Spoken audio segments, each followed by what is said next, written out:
Bismillahirrahmanirrahim. Assalamualaikum warahmatullahi wabarakatuh. Salam sejahtera untuk kita semua. Berjumpa lagi dengan saya Suci Nurulita.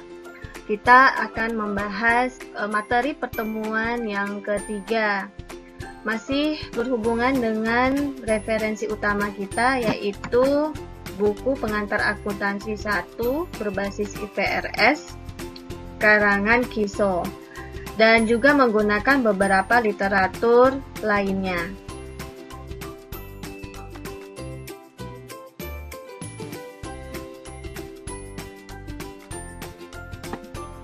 Baik, untuk tujuan pembelajaran di sini ada 8 poin ya.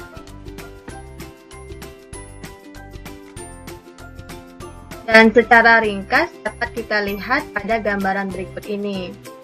Dan nanti kita akan membahas secara langsung, yaitu terkait dengan pengendalian kas. Jadi pengendalian kas di sini ada dua bagian ya, yaitu pengendalian penerimaan kas dan pengeluaran kas.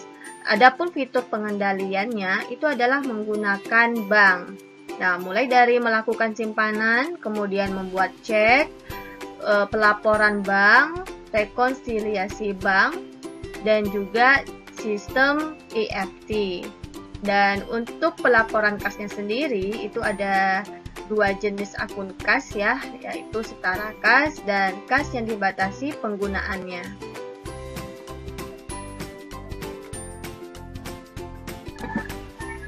Oke, kita masuk pada pengendalian kas yang pertama. Kita akan membahas tentang pengendalian penerimaan kas. Nah, penerimaan dari penjualan tunai. Jadi untuk penerimaan kas itu ada terbagi dua ya, yaitu penerimaan dari penjualan tunai dan dari penjualan secara kredit. Nah, untuk penerimaan dari penjualan tunai, prinsipnya yaitu prinsip pengendalian internalnya adalah pemisahan pencatatan dari penyimpanan fisik. Nah, kalau kita lihat gambarannya, di mana di sini ada petugas penjualan yang nantinya akan menginput penjualan dan menghitung kasnya, kemudian mengirimkan kas tersebut kepada kasir, dan kasir pun akan menghitung ulang kasnya, dan jika sudah sesuai maka akan dibuat bukti setorannya. Nah, bukti setoran beserta uang itu akan diserahkan atau dikirim ke bank. Nah, kemudian ada pengawas ya, pengawas yang memindahkan catatan mesin kasir yang itu sudah dikunci ya. Kemudian nanti catatan dari mesin kasir itu akan diserahkan ke departemen akuntansi. Nah, pihak departemen akuntansi itu akan membandingkan dokumen yang diserahkan oleh kasir dan pengawas. Nah, jika sudah benar, memiliki korelasi yang tidak ada selisih dan tidak ada kesalahan, maka baru akan dilakukan pencatatan. Nah, demikian juga untuk pihak bank, itu dia akan untuk pihak akuntansinya, pihak akuntansi perusahaan akan merekapitulasi laporan bank, itu rekening koran, itu setiap periode akuntansinya. Nah, jadi baik itu petugas maupun pengawas itu dilakukan oleh orang yang berbeda, termasuk yang menyimpan fisik dari kas tersebut, yaitu seperti kasir, itu dilakukan oleh orang yang berbeda juga dengan orang yang mencatat. Nah, itu adalah salah satu bentuk pengendalian internalnya, di mana petugasnya itu adalah orang yang berbeda, termasuk yang melakukan pengawasan, dan orang yang mencatatnya juga adalah pihak yang berbeda ya. Oke, apa sih itu kas? Nah, mungkin semua udah pada tahu ya, kas itu apa. Kas itu meliputi uang ya, apapun jenis uangnya, apakah logam, kertas, termasuk cek ya, giro, wesel, dan juga simpanan atau tabungan uang yang tersedia. Itu masuk ke dalam kategori akun kas. simpanan uang yang tersedia di bank atau di institusi keuangan lainnya itu siap untuk ditarik kapan saja. Nah, itu juga termasuk kas. Jadi kalau tidak dalam bentuk giro, ya dalam bentuk tabungan. Nah, kemudian untuk cek, ya, cek juga termasuk salah satu instrumen transfer keuangan ya yang bisa digunakan, yang dapat disimpan. Nah, itu juga sebagai dianggap kas juga gitu ya. Karena cek ini dapat diuangkan ya. Nah, jadi dapat disimpulkan kas itu adalah aset perusahaan yang paling mungkin untuk dicuri dan digunakan secara tidak benar dalam kegiatan bisnisnya. Nah, untuk alasan ini maka perlu pengendalian kas dan transaksi kas secara hati-hati. Oke. Nah, untuk pengendalian terhadap penerimaan kas, bagaimana sih caranya supaya terlindungi dari pencurian ataupun penyalahgunaan? Nah, berarti perusahaan di sini harus mengendalikan kasnya sejak diterima sampai kas tersebut disimpan di bank. Nah, biasanya perusahaan tersebut menerima kas dari dua sumber utama ya. Nah, yaitu pelanggan yang membeli barang atau jasa atau pelanggan yang membayar hutangnya. Nah, berarti berasal dari piutang ya. Nah, pengendalian penting untuk melindungi kas yang diterima di penjualan, baik itu adalah langsung adalah dari mesin kasir. Nah, jadi kalau untuk suatu perusahaan ataupun mungkin toko, bentuk media sebagai pengendalian internal terhadap kas adalah penggunaan mesin kasir. Baik, kita masuk ke kas kurang atau kas lebih atau yang biasa disebut dengan cash short and offer. Nah, di sini kasir ya selaku pemegang fisik dari aset berupa kas. Nah, namanya juga kasir ya, juga seorang manusia juga pernah tidak terlepas dari yang namanya kesalahan. Apakah itu kesalahan dalam memberikan uang kembalian, ya, memberi lebih uang kembalian kepada pelanggan, atau mungkin sebaliknya, ya. Atau bisa juga dia memasukkan nilai penjualan yang salah, ya. Nah, akibat dari kesalahan tersebut maka timbul selisih, ya, di mana jumlah uang yang di tangan berbeda dari jumlah penjualan tercatat di mesin kasir, ya, jumlah penjualan tunainya jadi berbeda. Yang tercatat di mesin kasir berapa, yang secara fisiknya berapa, ya. Nah, selisih tersebut akan dicatat ke dalam akun kas kurang atau kas lebih, ya, cash short and offer. Jadi ini adalah satu akun, ya, suatu akun namanya kas kurang atau kas lebih. Nah, jika ada uang lebih atau selisih lebih, maka akun kas kurang atau lebih itu akan dikreditkan, ya, untuk kelebihan tersebut. Nah, seperti itu catatannya ya. Demikian juga sebaliknya, jika ada selisih kurang, ya, ada selisih kurang, maka akun kas kurang atau lebih akan didebitkan. Nah, nanti pada akhir periode akuntansi, saldo debit, ya, saldo debit untuk akun kas kurang atau lebih akan dimasukkan dalam beban lain-lain pada laporan laba rugi, ya. Sedangkan saldo kredit itu akun kas kurang atau lebih akan dimasukkan ke dalam bagian penghasilan lain-lain, ya. Jadi yang dia tercatat di sisi kredit itu menunjukkan dia selisih lebih, ya. Jadi kalau selisih lebih ya, berarti ada uang lebih, maka dia akan dicatat di posisi kredit, ya. Nah, kalau sebaliknya selisih kurang, ya, selisih kurang berarti uang berkurang, ya, maka dia akan diletak di posisi debit yang nantinya pada periode akhir akuntansi akun kas kurang atau kas lebih itu akan dimasukkan ke dalam beban lain-lain pada laporan laba rugi. Nah, ini sebagai ilustrasinya ya.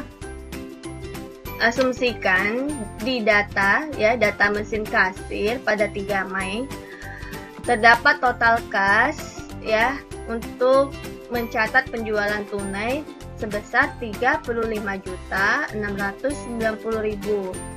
Nah, kas yang diterima pada penjualan tunai tersebut adalah 35.668.000. Nah, kira-kira ini selisih lebih atau kurang?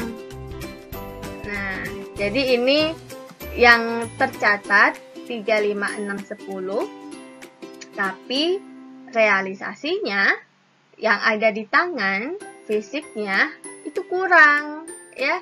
Jadi hanya 35.668.000. Nah, jadi ada kekurangan kas sebesar 22.000. Nah, maka bagaimana pencatatannya? Sebaiknya sih ditelusuri kenapa bisa terjadi selisih kurang. Nah, cuman terlepas dari itu semua, intinya pencatatannya kalau misalnya dulu tidak bisa ditelusuri, maka dia akan diakui sebagai akun kas kurang atau kas lebih. Karena dia selisih kurang, letaknya posisinya di debit. Ya. Nah, maka jurnalnya debit kas 35.668.000 karena inilah yang memang di tangan. Kemudian akun debit berikutnya yaitu kas kurang atau lebih, ya. Berarti ini selisih kurang, ya, sebesar Rp22.000. Itu letaknya posisinya di debit. Jadi selisih kurang itu bukan letaknya di kredit ya, tapi di debit. Nah, walaupun dia selisih kurang, tetap dia dimasukkan ke dalam akun kas kurang atau lebih. Nah, kreditnya apa? Penjualan, ya, 35.690.000 sesuai yang tercatat di mesin kasir.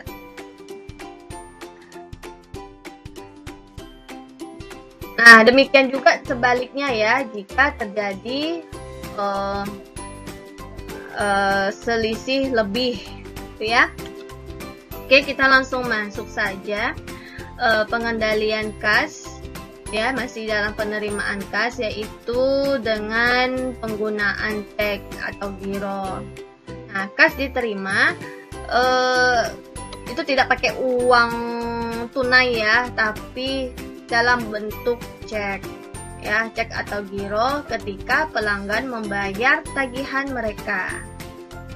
Nah, penerimaan cek atau giro itu harus dibuka di hadapan setidaknya 2 petugas cek atau giro. Nah, ini prosedurnya ya. Nah, nanti petugas cek dan giro itu menandatangani daftar sebagai bentuk tanggung jawab atas data tersebut. Nah, nanti salinan asli beserta ceknya baru dikirim ke departemen kasir. Jadi harus verifikasi dulu ya untuk keabsahan cek tersebut, ya. Nah, setelah itu salinan daftar dikirim ke departemen akuntansi untuk dicatat. Nah, kemudian petugas akan menyimpan salinannya. Nah, ini adalah prosedur ya supaya jalannya penerimaan kas tersebut terkendali. Jadi kas tersebut tidak langsung masuk ke kasir gitu ya. Nah, tapi ada petugas yang menerima dulu ya, petugas yang menerima. Jadi ada 2 orang minimal ya, idealnya sih seperti itu gitu ya. Nanti baru ditandatangani petugas tersebut, nanti baru diserahkan ke kasir. Nah, kasir setelah selesai memprosesnya baru nanti akan diserahkan ke departemen akuntansi untuk dicatat. Jadi yang bertugas mencatat kas itu bukan kasir, tapi kasir ini adalah yang bertugas menerima atau mengeluarkan kas, ya, yang menyimpan fisik uang tersebut, ya. Sedangkan yang accounting dia hanya untuk mencatat. Baik, kita masuk pada pengendalian kas yang kedua, yaitu pengendalian pengeluaran kas. Nah, adik-adik bisa lihat ya di ilustrasi 76. Nah, di mana di sini bentuk pengendalian pengeluaran kas adalah yang pertama, penetapan tanggung jawab. Nah, di sini harus jelas siapa sih yang berotorisasi. Nah, jadi di sini maksudnya hanya personel yang ditunjuk yang berwenang untuk menandatangani, ya, menandatangani. Misalnya dokumennya berupa cek. Nah, kalau yang berhubungan dengan kas berarti adalah bendahara, ya. Jadi ini adalah petugas yang mengotorisasi atau yang bertanggung jawab terhadap kas keluar. Nah, kemudian bentuk pengendalian yang kedua adalah adanya pemisahan tugas, di mana di sini ada beberapa individu yang berbeda, ya, dalam melakukan pekerjaannya. Nah, apakah yang melakukan persetujuan, yang melakukan pembayaran, dan yang mencatat itu adalah orang yang berbeda, ya. Jadi orang yang mengotorisasi, yang menyetujui, ya, yang menandatangani itu bukan dia yang membayar, ya.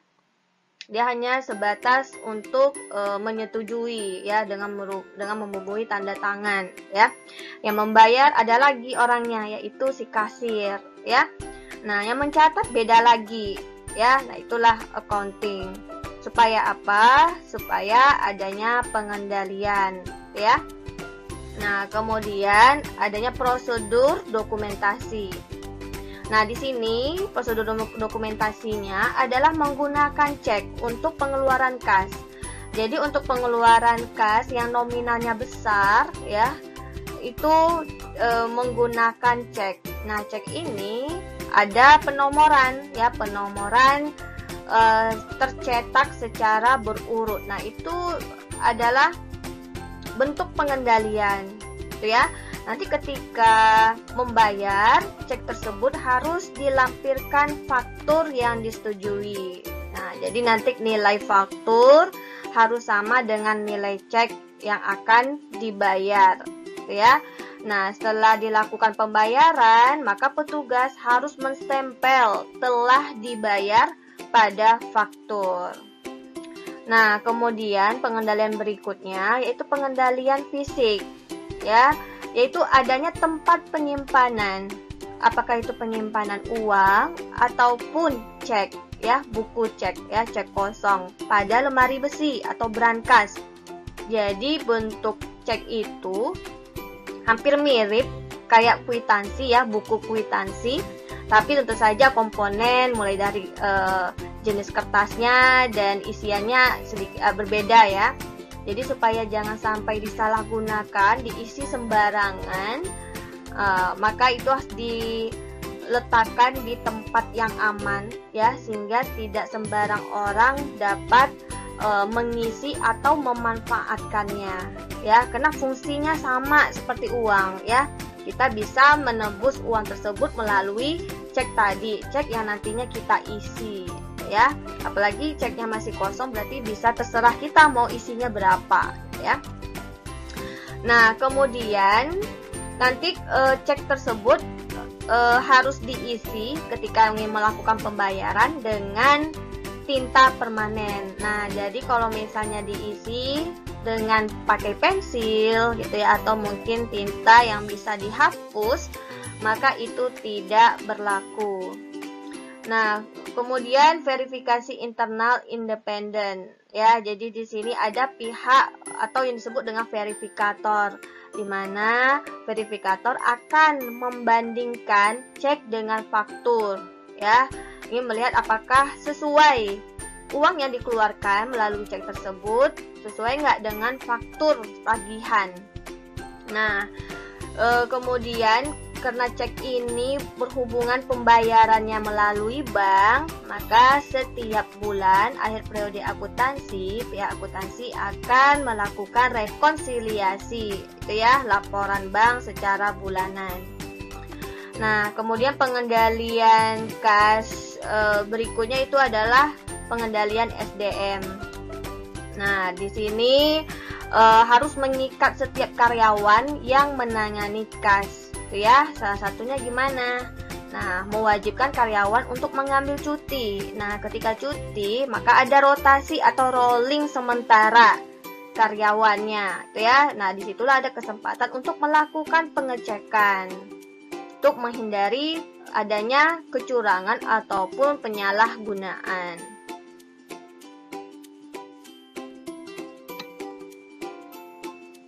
Untuk pengendalian pengeluaran kas, nah pada umumnya biasanya lebih efektif adalah penggunaan cek. Nah, selain itu bisa juga menggunakan dengan aplikasi ya, atau mengaplikasikan sistem voucher ataupun pembentukan dana kas kecil. Nah, apa sih itu sistem voucher? Sistem voucher itu tujuannya adalah untuk memastikan bahwa semua pengeluaran dengan menggunakan cek ataupun dengan menggunakan dana kas kecil itu telah sesuai. Nah, itu maksudnya voucher itu adalah berupa formulir ya, formulir otorisasi yang disiapkan untuk setiap pengeluaran atau suatu dokumen yang memberikan bukti pemberian izin membayar kas atau melakukan transfer dana elektronik. Nah, ini juga merupakan salah satu bentuk pengendalian pengeluaran kas. Nah, kalau misalnya voucher itu ada bentuk contoh dokumen khusus tersendiri ya untuk masing-masing perusahaan gitu ya. Jadi nanti kita akan lihat contoh vouchernya seperti apa. Nah, bagi perusahaan yang tidak memiliki voucher, tagihan ya, jadi dokumen tagihan yang telah ditandatangani itu juga bisa dianggap sebagai voucher. Nah, saat voucher disiapkan untuk pembelian barang ya, voucher itu harus dilengkapi dengan faktur ya, faktur dari pemasok atau mungkin tidak hanya faktur ya, ditambah dengan SP ya, surat pesanan pembelian dan juga laporan penerimaan barang. Nah, ini lebih komplit lagi, lebih baik. Jadi tidak hanya berupa voucher saja ya. Jadi voucher nanti tambah uang kalau dia secara tunai, kalau dia tidak tunai mungkin berupa cek. Jadi ada voucher, ada cek, dilengkapi dengan faktur ya, faktur tagihan dari pemasok beserta pesanan pembelian dan juga laporan penerimaan barang. Nah, ini dia bentuk voucher ya, atau voucher kas kecil ya. Nah, jadi ini adalah perusahaan yang mengeluarkan ya, perusahaan yang mengeluarkan uang. Nah, dialah yang akan menerbitkan vouchernya ya. Nah, beserta siapa sih penerima pembayarnya? Nah, untuk pembayaran apa? Nanti diotorisasi ya, disetujui oleh siapa dan dibayar oleh siapa dan dibukukan oleh siapa. Nah, ini sudah bentuk pengendalian ya, di mana ada prosedur dokumentasi, kemudian dari dokumentasi tersebut terlihat ya pemisahan tugas yang dilakukan, siapa yang mau otorisasi, yang bertanggung jawab terhadap pembayaran tersebut, dan siapa sih yang membayar, kemudian siapa yang melakukan pencatatan.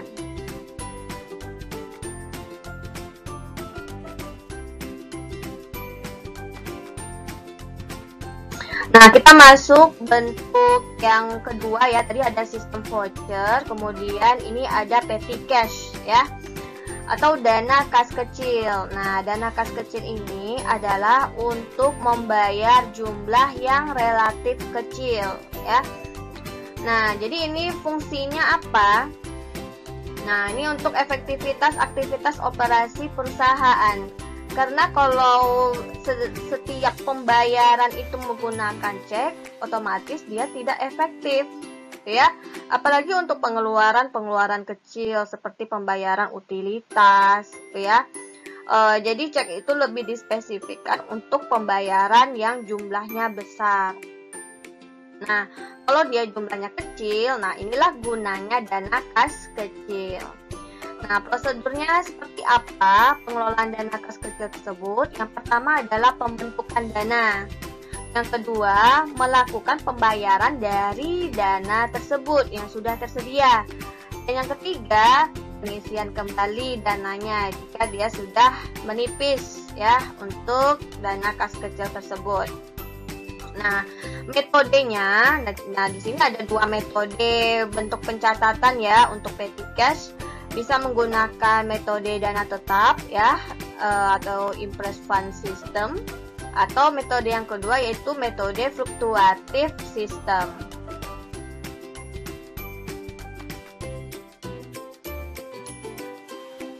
Oke, kita masuk dulu yang pertama impress fund system. Ini maksudnya sesuai dengan namanya ya, metode dana tetap. Nah, berarti ini pencatatan dana kas kecil dengan sistem dana tetap. Berarti jumlah kas akan selalu sama atau selalu tetap. Nah, pada saat pengeluaran dana kas kecil untuk pembayaran ya, untuk pembayaran atau pembelian dengan nilai nominal yang relatif kecil juga. Nah, kalau dengan menggunakan metode impress fund, dia tidak langsung di jurnal, jadi tidak dicatat gitu ya. Jadi hanya mengumpulkan bukti transaksi pengeluarannya saja.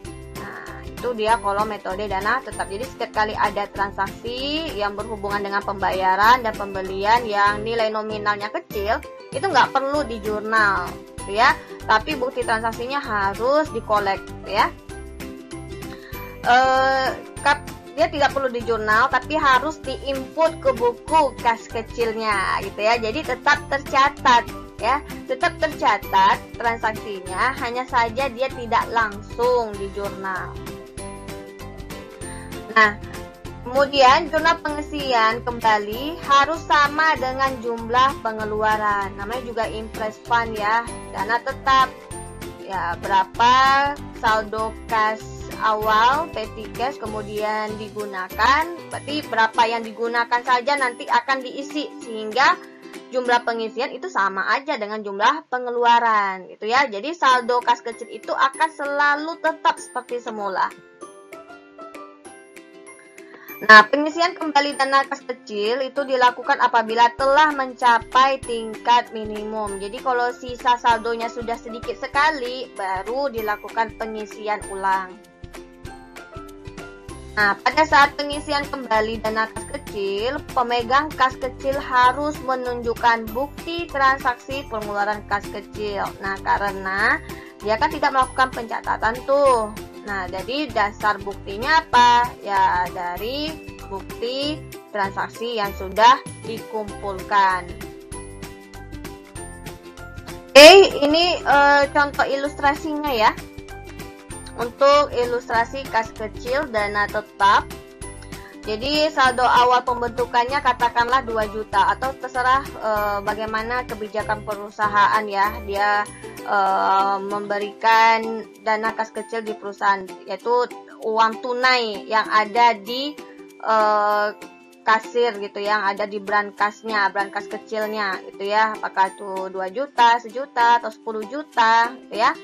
Nah, anggap saja misalnya ada pengeluaran selama seminggu tersebut 1,1 jutaan gitu ya, sehingga sisa saldo kas kecilnya 830.000. Maka untuk ketika melakukan pengisian harus sama jumlahnya dengan nilai nominal pengeluaran, sehingga saldo akhirnya pun tetap sama 2 juta, sama dengan awal pembentukan.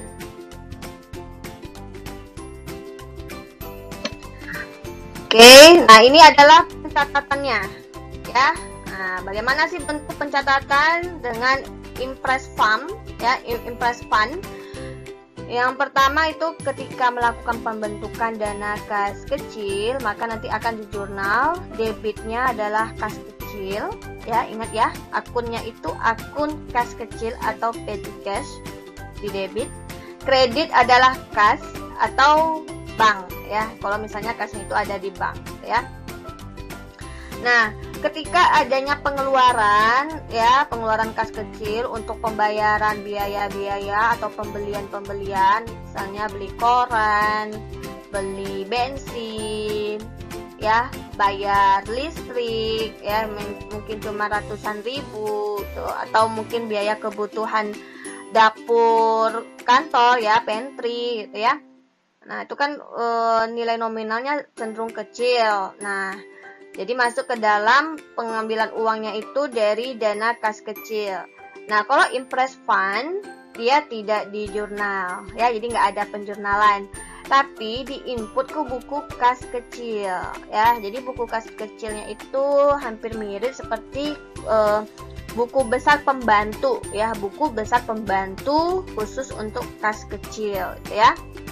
Nah, ketika pengisian kembali dana kas kecil, ya mungkin sudah sampai dengan jumlah nilai maksimal, maka ingin ditebus lagi, diisi lagi dana kas kecilnya, baru nanti di jurnal, ya, sesuai dengan biaya-biaya yang sudah dikeluarkan. Nah, jadi debit itu biaya-biaya yang sudah dikeluarkan atas pembayaran yang sudah dikeluarkan.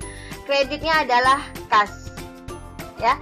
Kreditnya adalah kas, jadi bukan kas kecil, ya. Jadi nama akunnya adalah kas.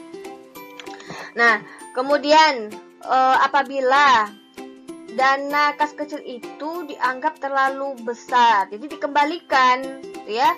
Nah, ketika pengembalian, ya berarti debit kas, kredit kas kecil. Jadi uang di kas kecil itu berkurang, dikembalikan lagi ke kas, gitu ya. Nah, kemudian ketika dana kas kecil tidak dilakukan pengisian kembali, nah bisa jadi dihapuskan nih, tidak ada lagi yang namanya kas kecil. Jadi tidak ada yang memegang uang tunai, ya, semuanya serba transfer elektronik atau semua serba cek, gitu ya. Nah, misalnya seperti itu kebijakannya. Jadi apabila dana kecil tidak ada lagi, dihapuskan, maka biaya-biaya yang terakhir, jadi dihabiskan dulu dana kas kecil yang sudah ada, gitu ya. Nah, baru nanti kredit kas kecil, ya, akun kas kecil. Nah, kalau udah kas kecil seperti ini, berarti kas kecilnya sudah keluar, sudah habis, gitu ya.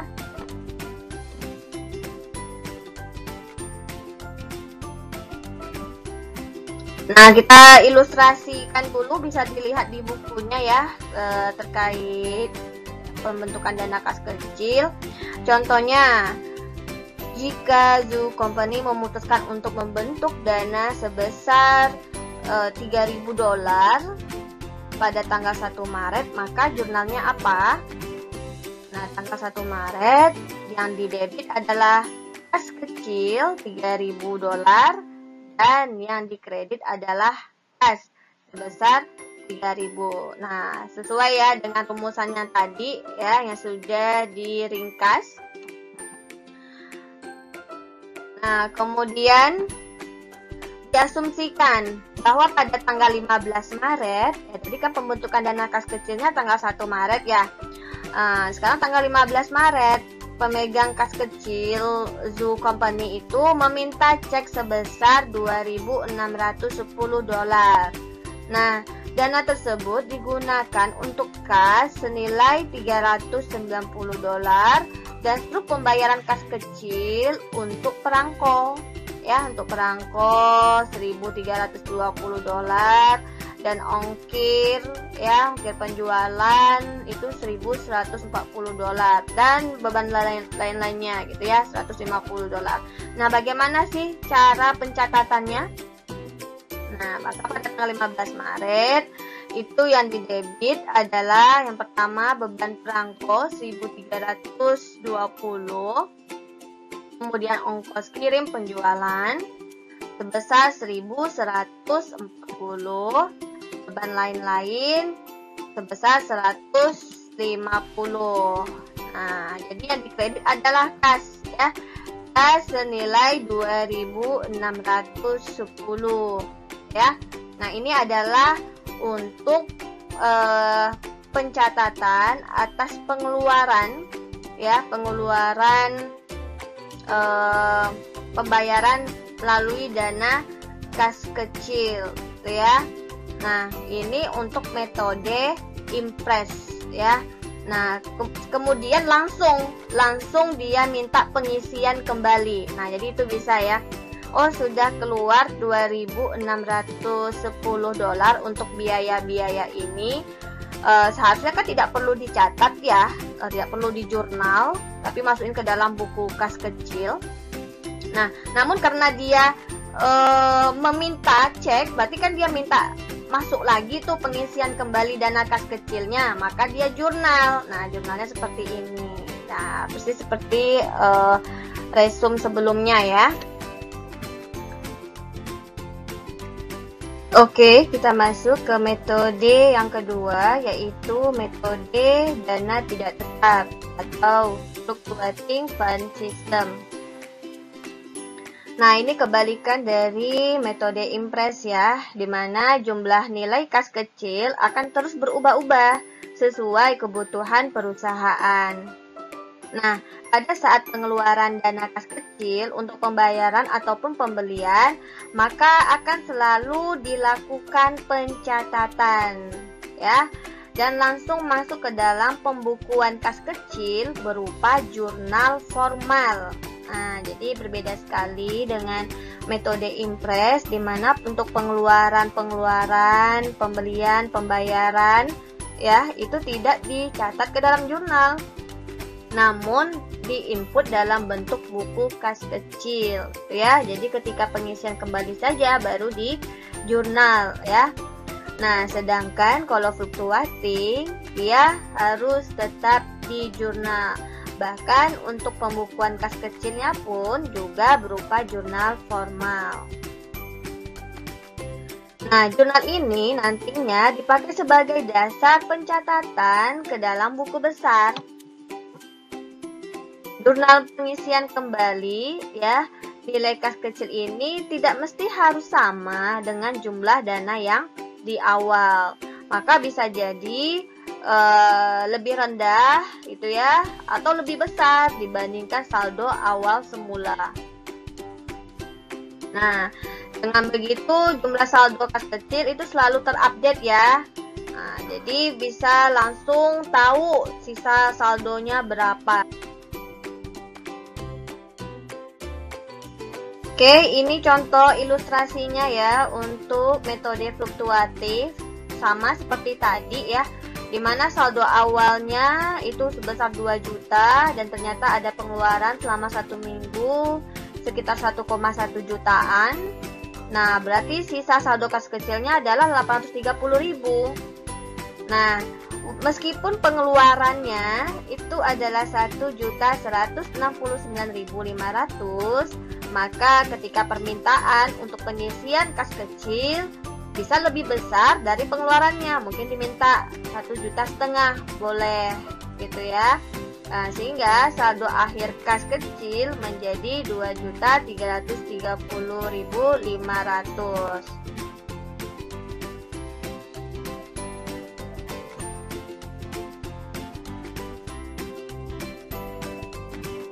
Untuk pencatatan dana kas kecil dengan metode dana tidak tetap itu hampir sama dengan metode Impress, hanya saja bedanya yang di sini ya. Ketika pengeluaran kas kecil untuk pembayaran biaya-biaya atau pembelian, kalau ketika di Impress, metode Impress tidak perlu di jurnal, tapi cukup di input di dalam buku kas kecil. Nah, sedangkan untuk buku kas kecil metode fluktuating dia dengan menggunakan jurnal formal. Nah, seperti ini ya. Debit biaya-biaya dan kreditnya adalah kas kecil. Nah, kemudian perbedaannya dengan Impress yaitu pengisian kembali dana kas kecil ya. Kalau di Impress kapan dia menjurnal? Ketika dia melakukan pengisian kembali dana kas kecilnya. Itu ya, baru dia nanti di jurnal biaya-biayanya. Tapi kalau untuk metode fluctuating, ketika pengisian kembali dana kas kecil itu sama jurnalnya seperti pembentukan dana kas kecil.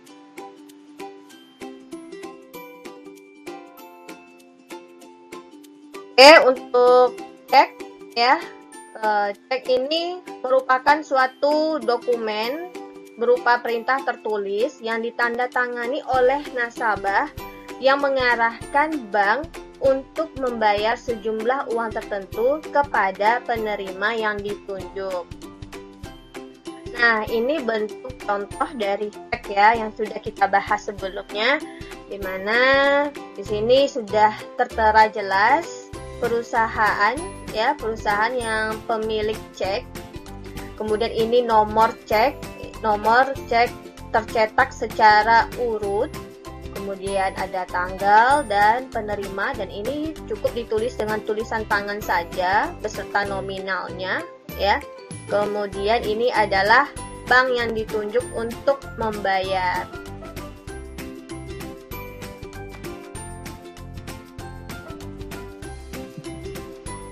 Nah, untuk fitur pengendalian penggunaan bank ada yang namanya laporan bank.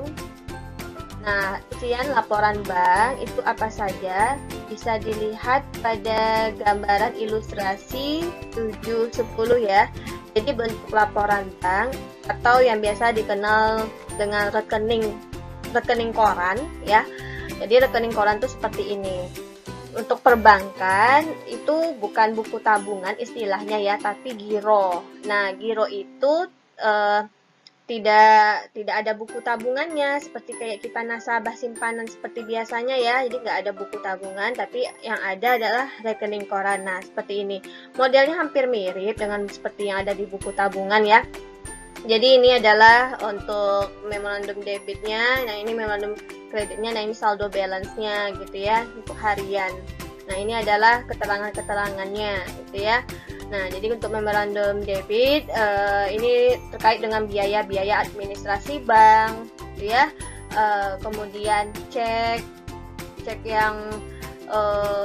yang keluar, gitu ya. Kemudian ini ada memorandum, termasuk juga NSF ya.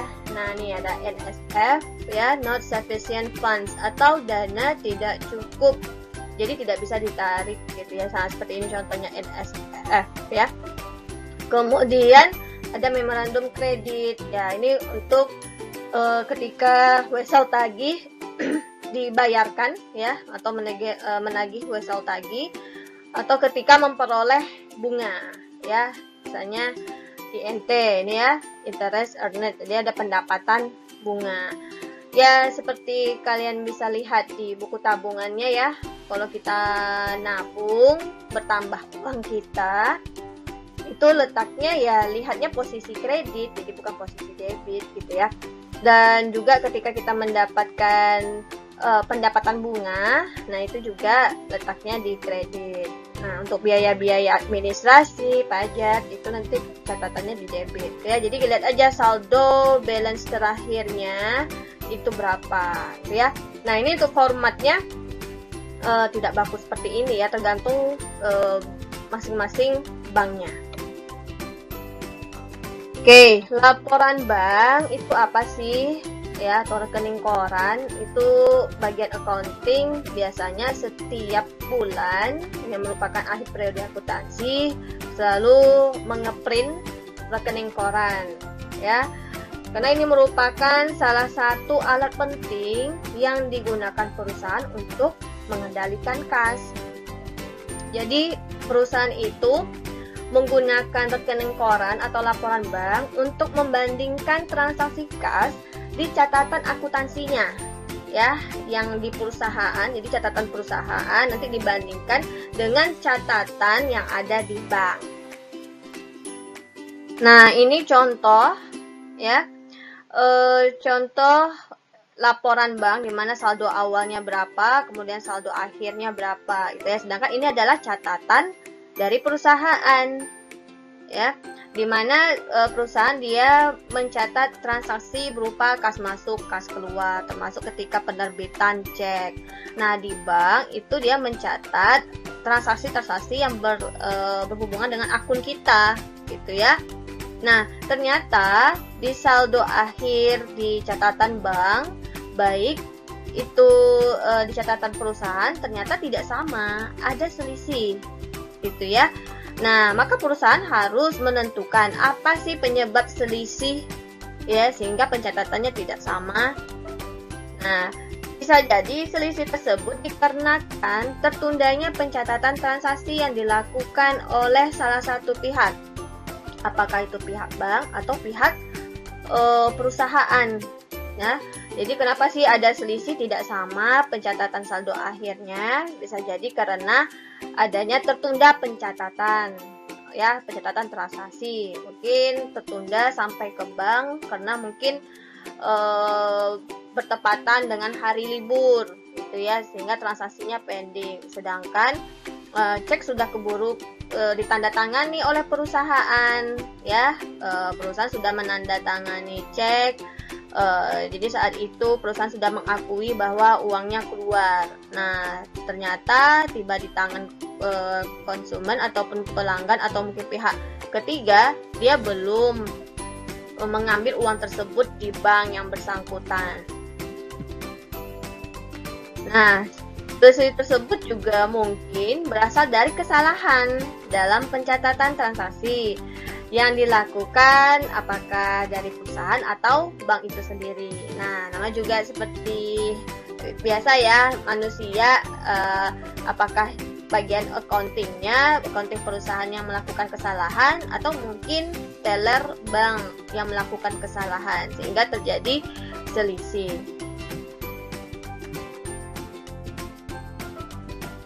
Nah, maka dari itu dikarenakan adanya selisih atau ketidaksamaan antara pencatatan, ya, pencatatan perusahaan dan bank, maka perlu dibuat rekonsiliasi, gitu ya.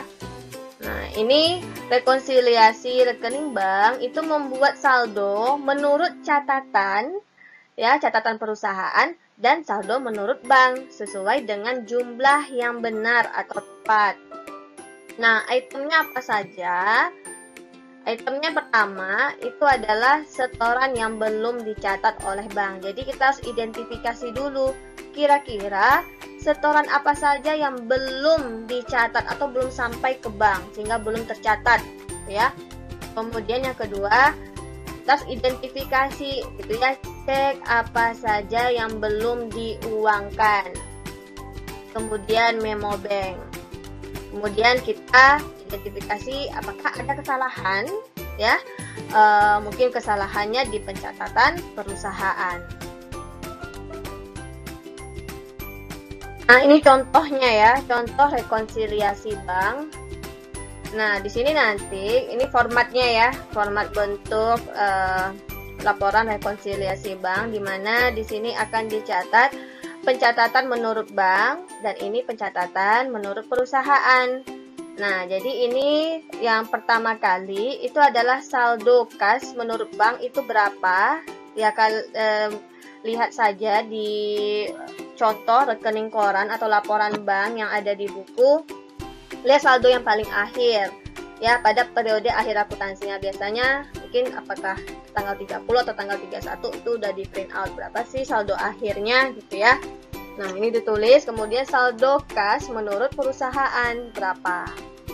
Nah, ini kan tidak sama ya, makanya perlu diidentifikasi apa saja penyebab penambah atau pengurang, baik itu di pihak bank maupun di pihak perusahaan. Nah, sebagai penambah untuk di laporan bank itu terkait debit ke kas yang tidak terdapat dalam laporan bank. Misalnya, setoran yang belum dicatat oleh bank, ya. Kemudian dikurangi kredit ke kas yang tidak terdapat dalam laporan bank, ya, atau cek yang belum diuangkan. Nah, kemudian barulah dapat saldo yang disesuaikan, ya. Kemudian kalau untuk perusahaan yang ditambah itu adalah kredit bank yang belum dicatat. Jadi segala pembayaran piutang yang diterima oleh bank. Namun kita perusahaan kan tidak tahu ya, si pelanggan ternyata udah bayar hutangnya melalui bank.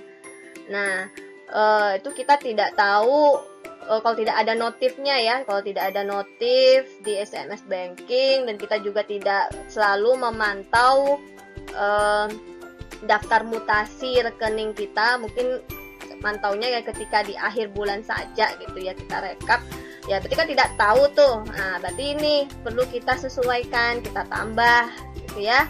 Nah, kemudian yang perlu dikurangi adalah debit ya, debit bank yang belum dicatat. Misalnya ada terjadi cek kosong gitu ya, NSF tadi. Nah, dimana kita itu sudah mengeluarkan cek ya, dan sudah kita tulis, ternyata si pelanggan tidak bisa menguangkan cek tersebut karena dananya tidak mencukupi, NSF ya, not sufficient fund, atau cek kosong, sedangkan kita sudah terburu ditulis. Nah, itu juga harus disesuaikan karena kan tidak bisa ditarik dana yang ada di bank, termasuk beban administrasi bank dan lainnya. Nah, beban administrasi bank kan kita tidak tahu, ternyata ada kas kita yang dikurangi. Nah, kas kita yang dikurangi oleh pihak bank. Nah, itu juga belum tercatat sama kita, makanya perlu dilakukan penyesuaian, dikurangi ya pada laporan rekonsiliasi bank. Nah, baru nanti itu total saldo yang disesuaikan menurut perusahaan. Nah, untuk reconcile itu harus sama ya, saldo yang disesuaikan menurut bank, laporan bank, dan saldo akhir yang setelah disesuaikan menurut perusahaan. Nah, kalau misalnya ini masih belum sama, berarti masih ada transaksi yang belum diinput ya, di antara 4 kondisi ini. Atau mungkin masih ada kesalahan dalam pencatatan atau mungkin penempatan, atau salah dalam mengklasifikasikan.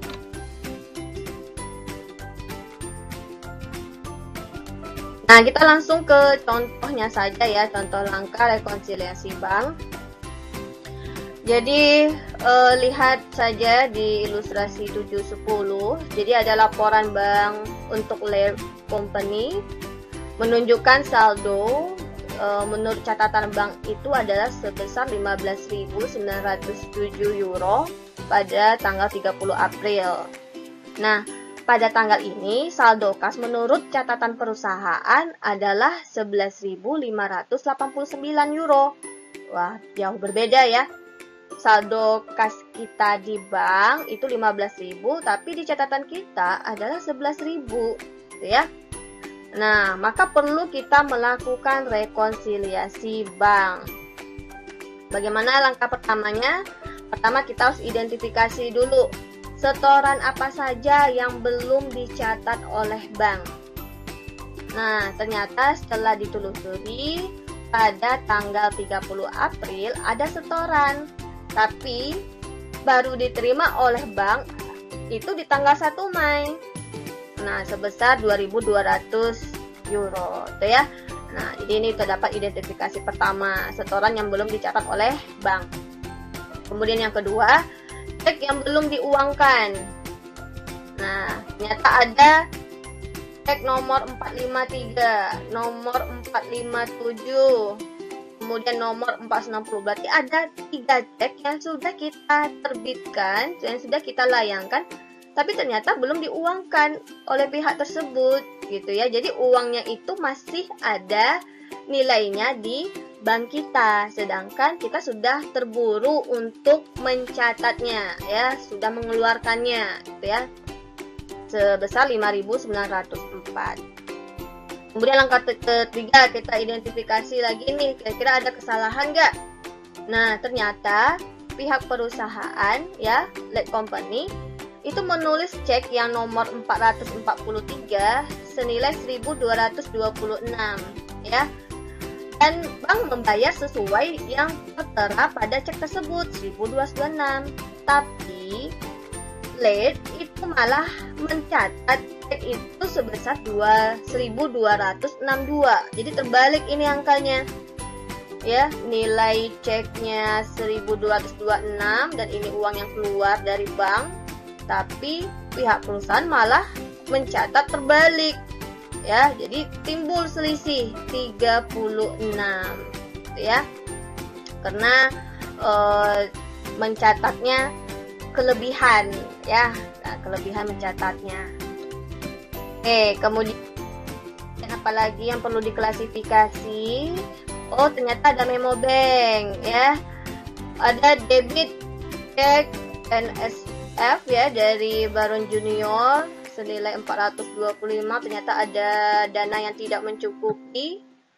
Kemudian ada debit biaya untuk mencetak cek perusahaan. Nah, namanya juga pakai cek, ada buku cek, itu dikenai biaya, ya, untuk pembuatan buku cek gitu. Nah, itu senilai $30. Nah, ini kita kan tidak tahu ya perusahaan, ternyata kas kita dipotong gitu ya. Kemudian adanya penagihan wesel tagih. Nah, ini wesel tagih langsung dilakukan oleh si perusahaan senilai langsung ditagih oleh bank gitu ya. Nah, jadi utang tersebut langsung masuk ke bank senilai €1.000 ditambah bunga, ya. Namanya wesel tagih ini sama seperti piutang, tapi dia ada bunga di dalamnya gitu ya.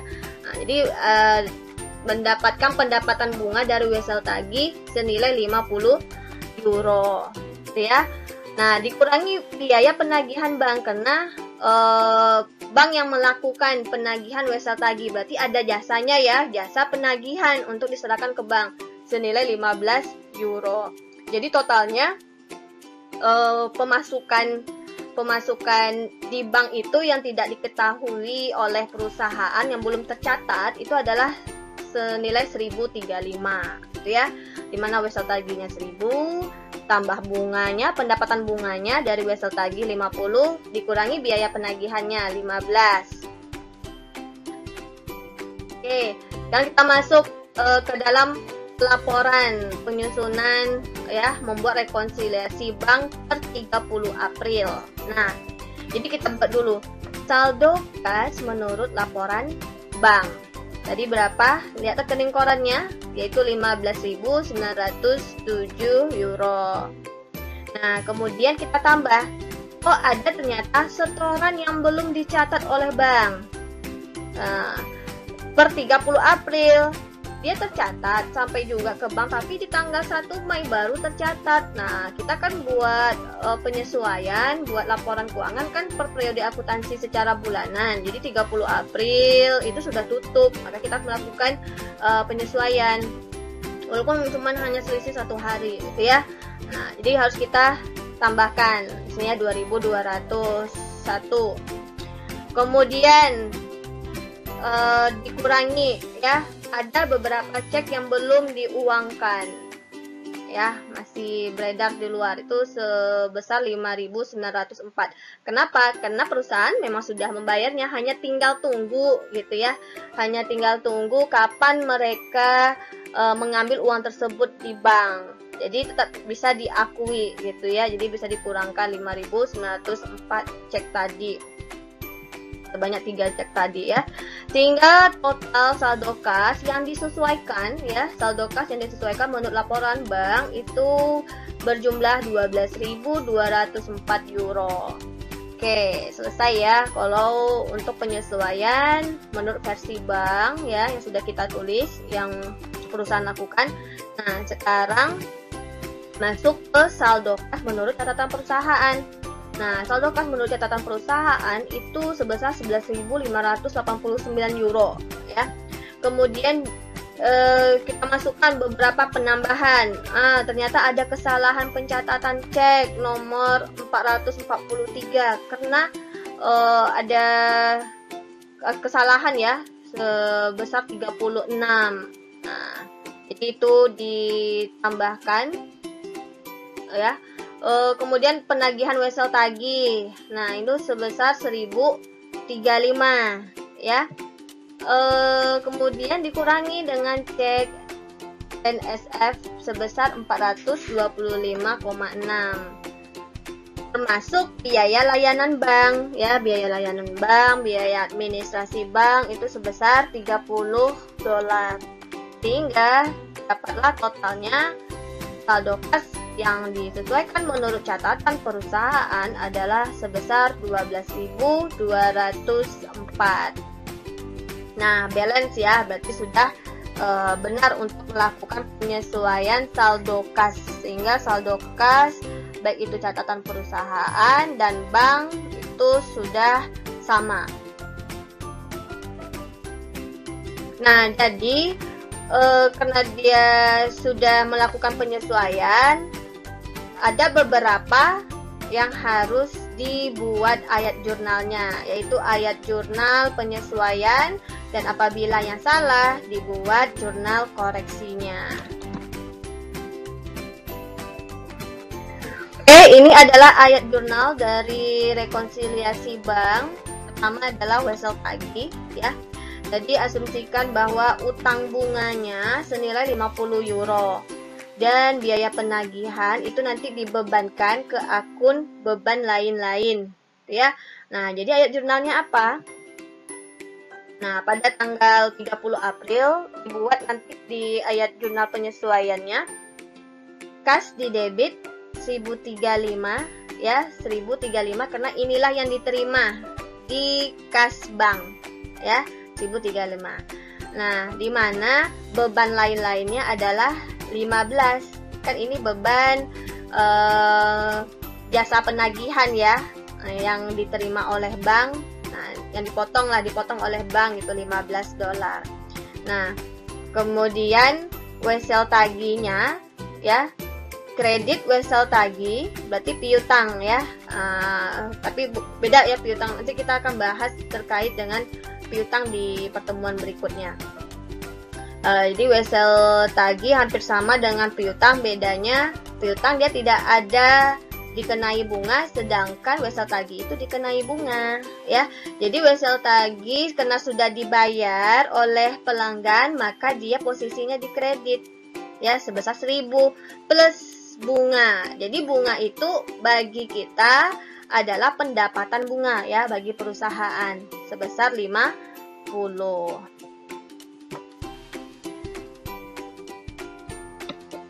Untuk AJP berikutnya ternyata ada kesalahan ya, kesalahan pencatatan, maka perlu dibuat jurnal koreksi ya. Nah, terkait dengan cek nomor 443, ternyata ini adalah pembayaran pada rekening Andrea Company ya, seorang distributor, supplier atau pemasok, maka perlu dibuat jurnal koreksi. Nah, itu di tanggal 30 April, di mana debitnya adalah kas sebesar 36 yang merupakan selisih pencatatan ya. Kredit utang usaha 36 euro. Jadi kalian harus tahu dulu catatan pertamanya berapa gitu ya. Catatan pertamanya yang dicatat tadi yang merupakan kesalahan ya, yang seharusnya berapa. Jadi selisihnya itu baru dituliskan gitu ya, untuk menyeimbangkan nilai akhirnya gitu ya, karena yang nilai yang sebenarnya adalah yang sesuai tertulis di cek ya, di cek itu berapa yang sudah dikeluarkan oleh bank, itulah yang benar. Nah, yang salah itu adalah si petugasnya ketika melakukan pencatatan sehingga terjadi selisih. Nah, itulah yang harus dikoreksi. Nah, kemudian terkait cek NSF ya, dimana cek NSF ini not sufficient fund, berarti ada cek kosong karena dia cek itu sudah diterbitkan tapi ternyata dananya tidak mencukupi gitu ya. Nah, jadi ini tetap menjadi piutang usaha bagi nasabah gitu ya. Nah, ayat jurnalnya apa? piutang usaha 425, kas 425. Nah, jadi dalam hal ini ada pelanggan yang memiliki hutang, kemudian dia bayar ke kita, gitu ya. Nah, bayar ke kita, ternyata ketika kita mau tagih, kita ngambil, ternyata uangnya nggak mencukupi, gitu ya. Nah, uangnya tidak mencukupi, aturan kita terima sebelumnya sudah tercatat, gitu ya.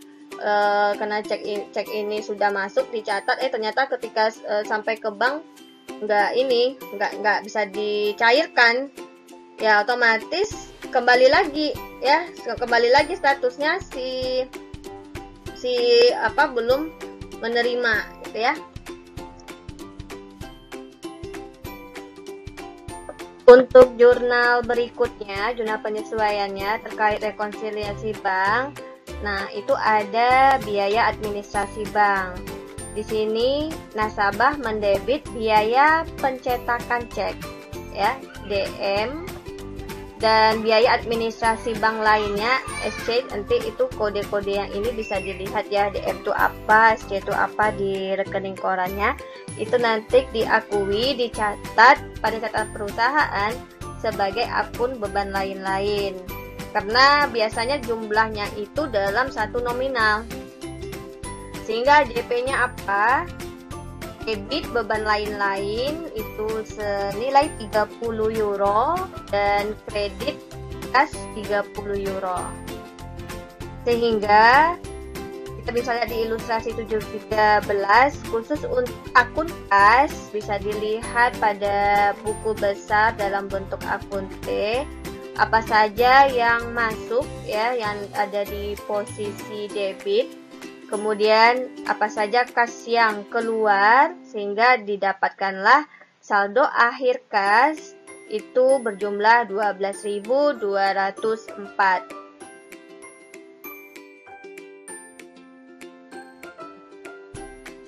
Nah, untuk zaman sekarang kan sudah era digital. Jadi itu sudah tidak asing lagi yang namanya transfer dana elektronik. Jadi sistem pengeluaran dananya bisa menggunakan jaringan, ya, seperti e-banking, mobile banking, ya, melalui telepon atau melalui ATM, ya, melalui komputer juga, melalui internet, ya, untuk mentransfer saldo kas dari satu lokasi ke lokasi lainnya, dari satu rekening ke rekening lainnya. Nah, jadi kalau untuk penggunaan transfer EFT, justru ini lebih efektif, ya, lebih besar, menghasilkan pengendalian internal yang lebih memadai, karena tidak ada lagi kas ataupun cek yang beredar yang dikelola oleh karyawan ataupun perusahaan. Nah, dalam kasus ini, perusahaan mengirim formulir yang telah ditandatangani nasabah kepada nasabah bank sebagai bentuk otorisasi transfer dana elektronik bank. Nah, nanti setiap bulan perusahaan akan memberitahu pelanggan jumlah yang harus ditransfer dan tanggal transfer secara elektronik. Jadi nanti perusahaan akan membuat, ya, kartu hutang, ya, kartu hutang untuk pelanggannya, ya, kartu piutang lah banyak untuk pelanggannya, untuk masing-masing pelanggan, untuk sebagai bentuk otorisasi transfer dana elektronik bulanan. Nah, nanti pada tanggal jatuh tempo, perusahaan akan mencatat transfer elektronik itu sebagai penerimaan kas ke rekening banknya. Nah, jadi bisa dilihat, ya, untuk daftar mutasi, tinggal akses di e-bankingnya. Nah, nanti akan diposting, ya, berapa sih jumlah yang dibayarkan. Sehingga nanti saldo piutang dari masing-masing pelanggan itu akan berkurang dengan ketika pelanggan tersebut membayar hutangnya ke bank.